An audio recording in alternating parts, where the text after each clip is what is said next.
Okay, now we're going to do the bowling spreadsheet and how to walk through that. So you're going to have to open up the bowling assignment on Canvas and a blank spreadsheet. And then once you've finished filling out the basic information outlined in the instructions, it's going to look something like this. You can use your own team name, you can use your own team players.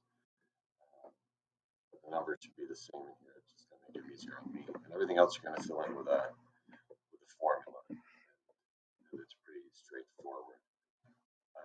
So for the first one, the total number of pins is going to be a sum, again, sigma, of all of the pins to the left of it. So we're going to highlight those and hit enter. The number of games is actually using the count.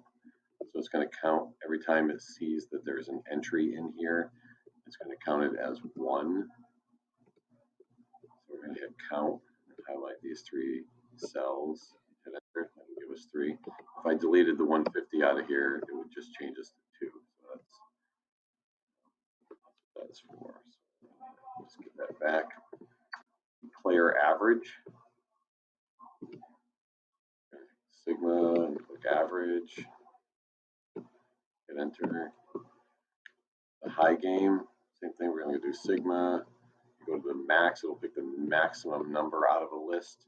And I realize these lists are small, and you can eyeball it and tell which is the high one and which is the low one. But if you had a list of like 10,000, it's a lot easier to use a formula.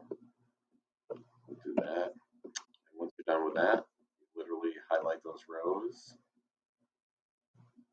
Get your skinny plus down here, drag it down all the way. It'll fill those out for you. And then over here for your best player average, that would be the maximum number in excuse me, in the player average column. So we go down and grab max and go over here. So you can see that we don't have to actually be looking like directly above the formula or directly to the left or the right of it. It'll give us the biggest number over there. Actually, that's really not the biggest number. We shouldn't even be summarizing that, so I'm going to get rid of that. So it picks the 142. The team average. Actually, I'm going to get rid of this whole row. The team average, we're going to get average of all of these.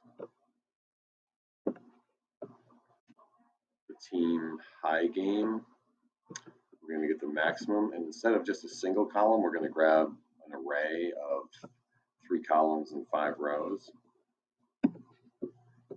And same thing with the team low game. That'll give us the minimum of that same range. And that is literally the end of it. There is a second piece to this, but it's the same thing. But if you get this far, that's good enough for me.